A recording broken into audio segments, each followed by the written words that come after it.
Still not sure what I am. I'm just living my life, day to day. You should be out there helping people. You think I asked for any of this? I was put in some tank like the exotic fish. Came up with abilities. I just want to be left the hell alone. But that would be a waste.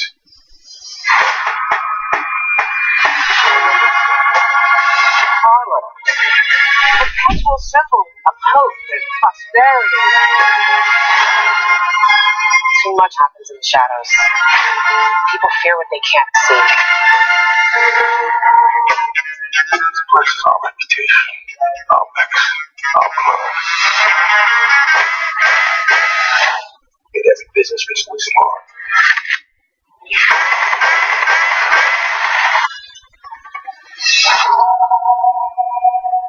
Everybody wants to be the king. Sometimes if you want justice, you have to get it yourself.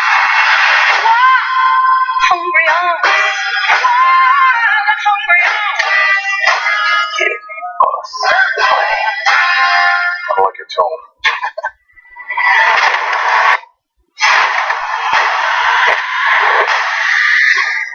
You have my word, man. I've got you.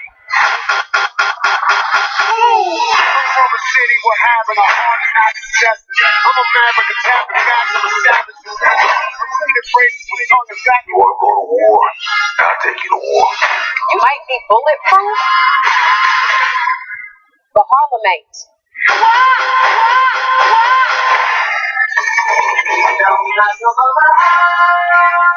This city is supposed to represent our hopes and dreams. You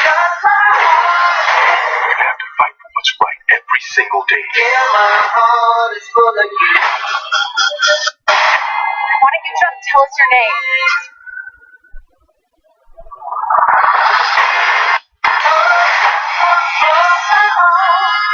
The whole neighborhood is yapping about how two goons had the beat down last night. I heard it was 4 guys.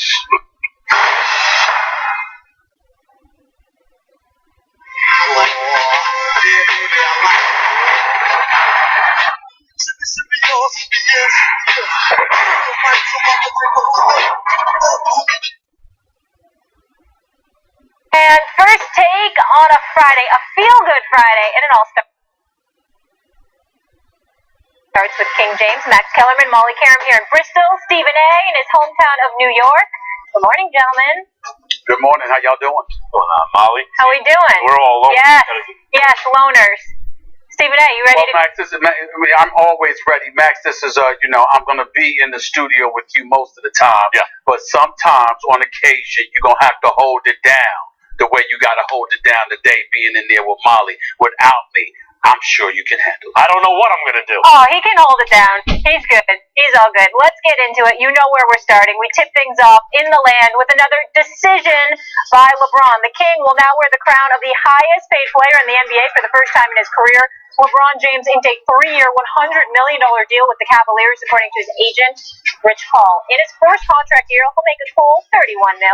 Source told ESPN that there's a player option for a third year. So his salary for the 2017-2018 season will top $33 million, making him the highest paid player in a single season in league history, topping the $33 million Michael Jordan earned with the Bulls in the 97-98 season. Stephen A., is this good for the league? Well, it is good for the league from this perspective. The best player in the world is the highest paid player. So in that regard, this is a very, very good thing.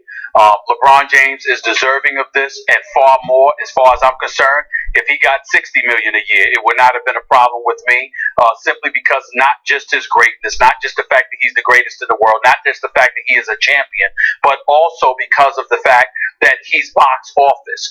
You walk through the turnstiles and clamor to an arena to see LeBron James.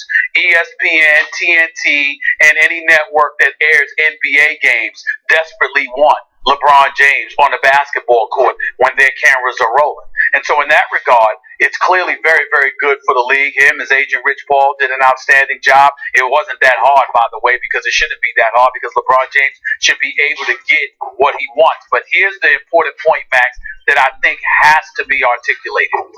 The best player in the world is getting paid the highest amount of money. So that is very, very good when it comes to LeBron James. But when you think about a James Harden, when you think about a Russell Westbrook and others, as great as they are as players, it's a Mike Conley Jr. who just signed a $153 million contract. It was also very, very pivotal that this deal accentuated LeBron James or validated LeBron James' greatness, monetarily. Because had it not, then we would have had a problem. This is the kind of stuff that needs to happen here. When you think about Mike Conley Jr., who I respect, when you think about James Harden, who I recognize to be a scoring sensation, when you think about a Russell Westbrook, who I consider to be a superstar talent, none of them have rings. None of them. And so when you have that situation, but you have individuals who are achieving less, getting paid more, that's the problem, and that's something that has to be fixed. So the fact that Rich Paul and LeBron James ensured that LeBron James is getting paid more than anybody, okay, particularly over the next couple of years, I think it was very, very pivotal that that message is sent. Those who are the greatest, those who generate revenue better than anybody else, are the individuals who should get paid. LeBron James happens to be somebody who does both. Not only is he the one that generates revenue in terms of attracting eyeballs and beyond, just as good, if not better than anybody in the game, but he stands here today as the reigning, defending NBA champion. And because of that, it's pivotal that you showcase that by making sure he is the individual that is paid the most. That is why this is so big. That is why this is so important, because hopefully, it's sending the message that, you know what, you can't just be box office. You need to win too. You need to be great too in order to get those kind of dollars. When we look at some of these individuals, Bradley Beal, DeMar DeRozan, these guys can play. They're very, very good. But 128 to 139 million respectively, come on now. It's great that LeBron James got this, because it needed to happen. This is bad for the league, Stephen A. Because the fact is, LeBron James just had basically like $900 million stolen from him. People are going to focus on the $100 million he just got. What about the $900 million extra that he's worth that he's not going to get paid? And how does this affect things? In other words, when you have a league with a cap and a max contract, all that ever is, kids, don't buy that this is about competitive balance. It's nonsense. It's about funneling money from the players to the owners. And how does this affect things negatively?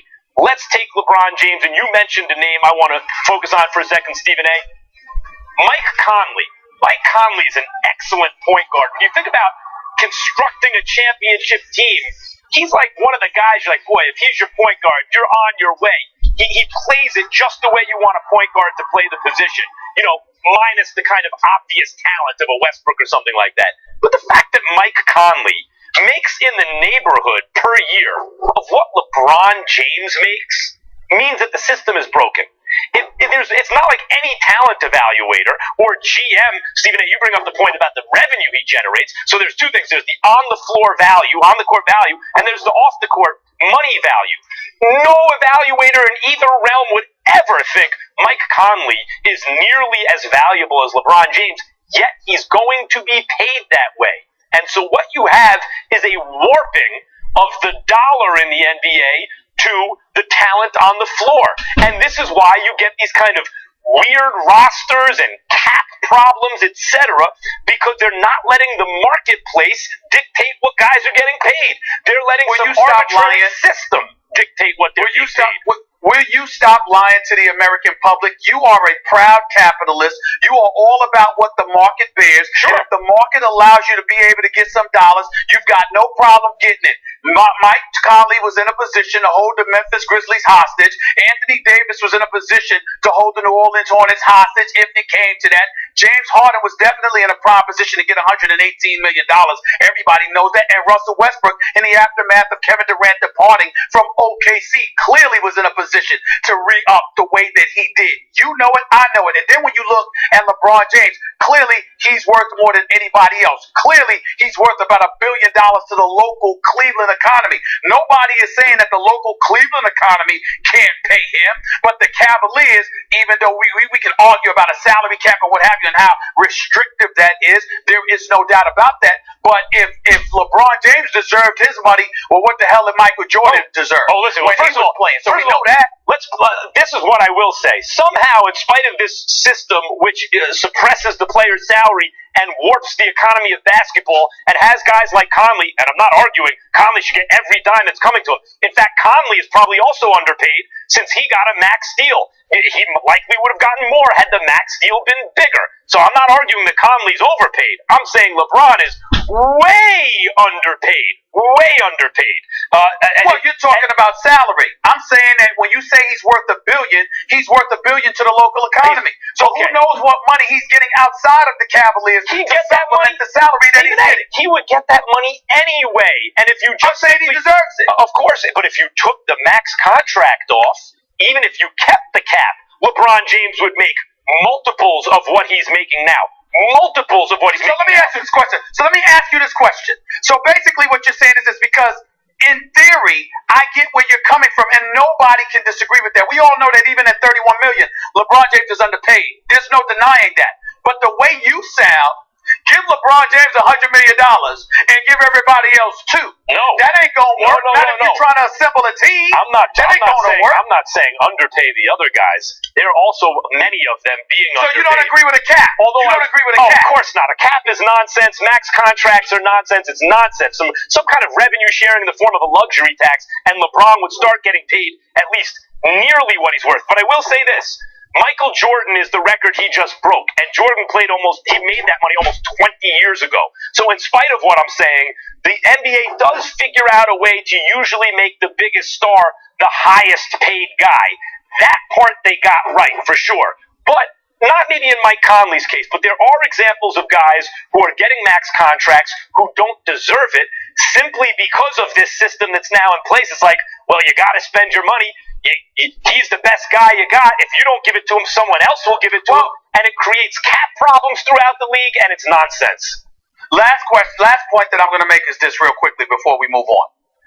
I am opposed to a cap overall. I understand its existence in terms of course certainty, but I'm opposed to it. But I will tell you this. While I'm opposed to the cap, I am not opposed to guys getting max 2-year deals. Max 2-3 years max. Now I don't care how much money you get in that span, but I don't think any of these guys should get lengthy 5-6-year contracts. We're on the same page, and I wonder if the labor union would ever agree to that. Get rid of the cap, get rid of the max contract, get rid of all that, but shorten the length of the deals. Let the marketplace do its thing. They won't. Trust me. Let's move on. They won't. Trust me. All right, congrats to LeBron on his much-deserved new deal, but we've had preseason.